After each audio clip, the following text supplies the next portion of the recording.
Hey everyone, it's Harmon again, and we're going to just go right into our next video for designing out Challenged, a Turmoil Trolls Challenge Mode adventure.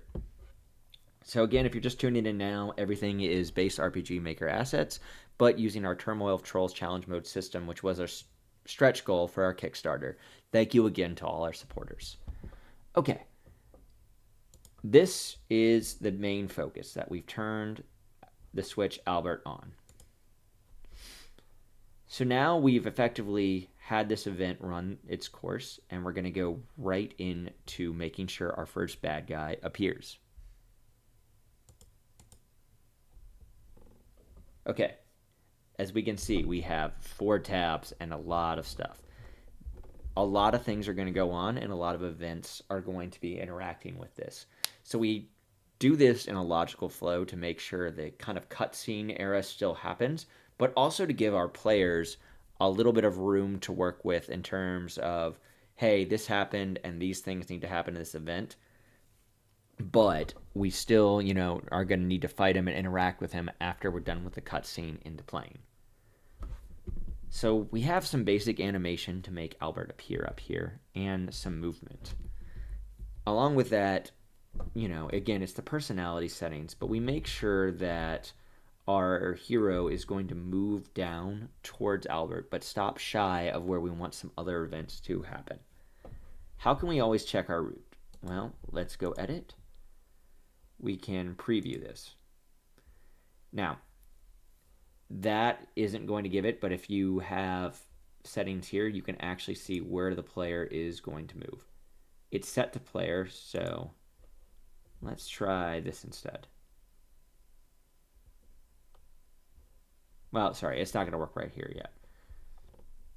Okay. As we go in, we are going to focus in on this dialogue where Michelle and Casey are going to step right into the challenge.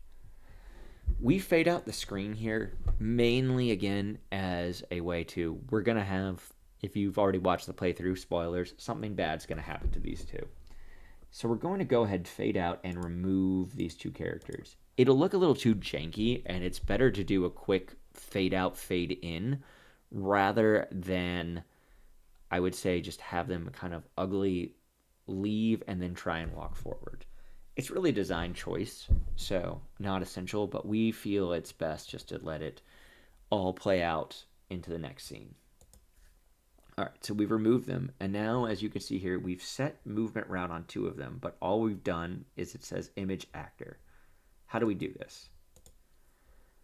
So we notice that we've created a Michelle event, and we've changed the image, which is right here in the 3rd column. In this case, we're doing actor 1, 3, which would be right here.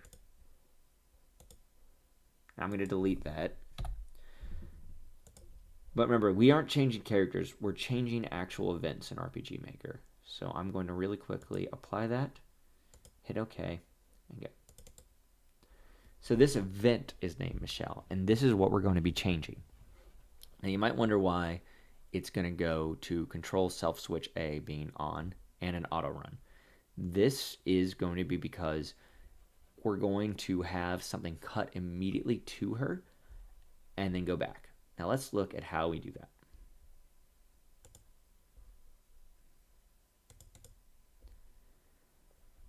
Okay, so as we fade back in the screen, we kind of have an Albert Michelle face-off, and Michelle thinks she's in another world and has a rude awakening. So we show some slashing animation on her and a little bit of a surprise. And then, as we can see, we control switch Michelle being on and control the self switch A. So now we can see that we have Albert pretty much as a standalone event or character now. And we've turned off that auto run trigger so that he only activates under the action button.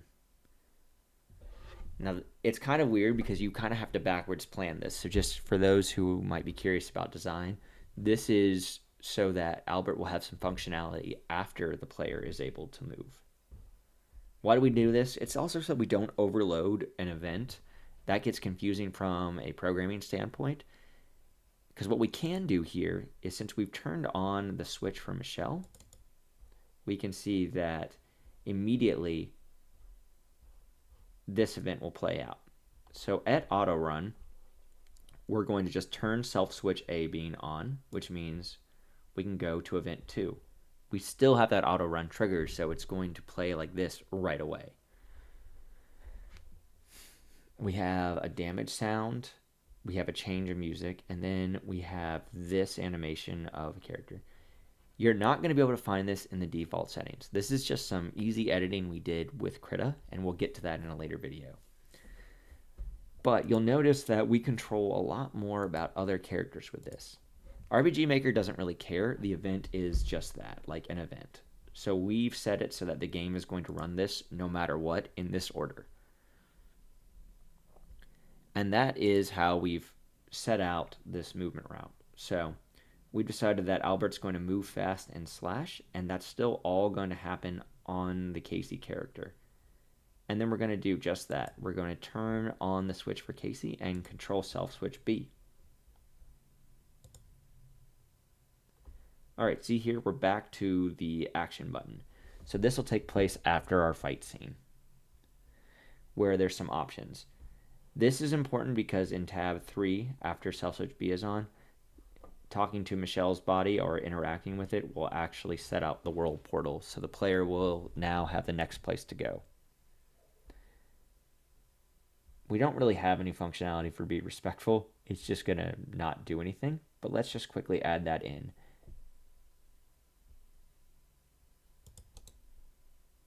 We're going to copy, and we can paste that here, and we're going to copy that, and we're going to paste that here. We can add some dialogue in, but really not the point of this. The game will update as we go, so don't worry about that. Just know that we won't break it from here. All right, and then number 4 is finally just nothing more to be done here. So the character is set at that point. Then we jump up here to Casey. Again, Casey operates like the Michelle event, where after we've turned this, we keep it blank, and then once we turn it over to Casey, we also auto run here, where we have some interaction with Albert, and then we start our battle processing. The battle processing will be our next video, but just know that if you hit hear him out right now, it's just an automatic game over event that we've set. Okay. Once that battle is over, it just goes to this last dialogue as well. All right, for our next video, we're going to cover in that battle processing event, and then we're going to also look at how to edit some sheets in Krita pretty easily. All right, thanks for watching, everybody. Happy gaming.